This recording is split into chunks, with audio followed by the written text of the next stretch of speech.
My name is John Debney, and I'm the composer of the music to Hocus Pocus.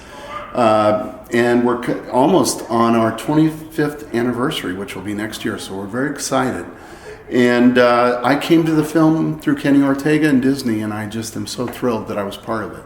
Certainly it wasn't a commercial success when it was first released, which was really disappointing to all of us. I think, we really did put our hearts into it, and we had such fun in putting it together. And 25 years ago, we didn't have the technology for flying and a lot of the special effects that are in the movie.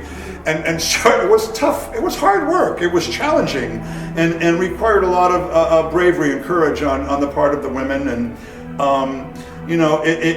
it wasn't an easy movie to make, and yet it was such fun at the same time. I think that the passion and the love for this movie has just grown over the years, and I'm kind of proud of the fact that I've been talking about the fans and the film for a number of years now to anybody that will listen to me, meaning Disney and everybody, all my friends at Disney, with the fact that this film is so beloved now. It's really become, in my opinion, the best Halloween movie ever made.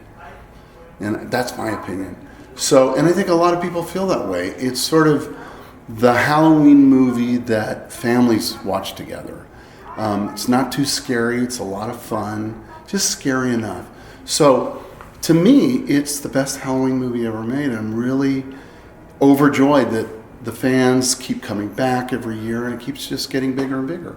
So to have found an audience over the years, or for them to have found us, really, and to embrace us, not only for the generation that we made the movie for, but now, the other night I was out to see a movie at the Cinerama Dome, and all the guys and gals behind the candy counter were thanking me for Hocus Pocus, and they were 18 years old. They weren't born, so I'm just so grateful. I'm so grateful that it's now woven into the tapestry of, cult status, and just so grateful that our hard work, has now had a payoff, and that we have, in fact, a devoted fan base.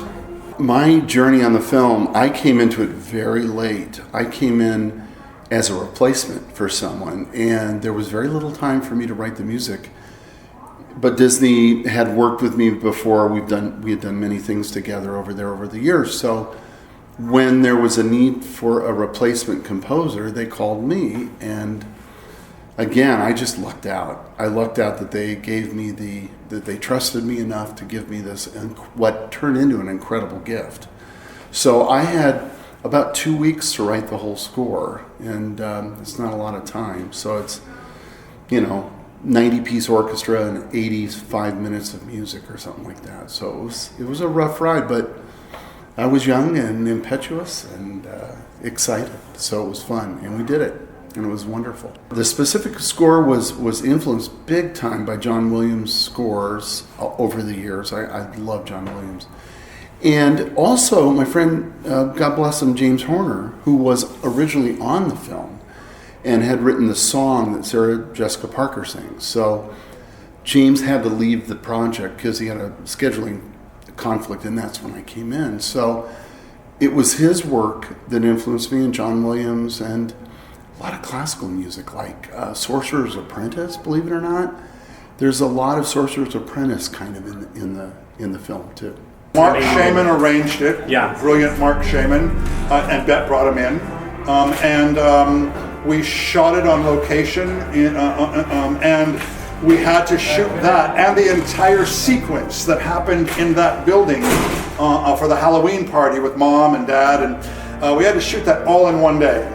My associate choreographer, Peggy Holmes, that also did Newsies with me, was hugely helpful, and it didn't hurt to have 3 women playing the witches, all with musical backgrounds. Mm-hmm. Each one of them, was musical and had great physical ability and ideas of their own, and as was true with the entirety of the movie, often improvisation came into almost every scene in this movie with those 3 thinkers. And half the time we were on the floor hysterical because of it. So yeah, we put that together pretty much on the spot. Yeah. Well, Kenny was my first real film director that I really worked with. And I had done a lot of work prior to this film on TV shows and smaller films, but this was the first major film that I got to do. And Kenny just embraced me and just made me feel such a part of this family, part of the team.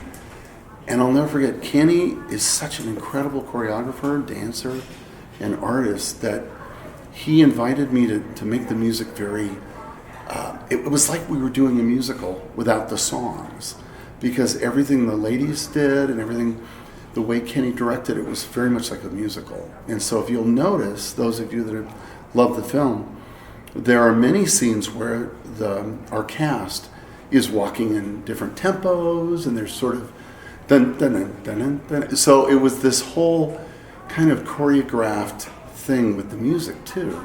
So that's the little secret about Hocus Pocus, is it's very, very sophisticated in terms of the timing of everything. And I think that's one of the reasons why people love the movie so much. It's just, we know all the lines, it's just the gestures and what the ladies are doing, and it's just so much fun.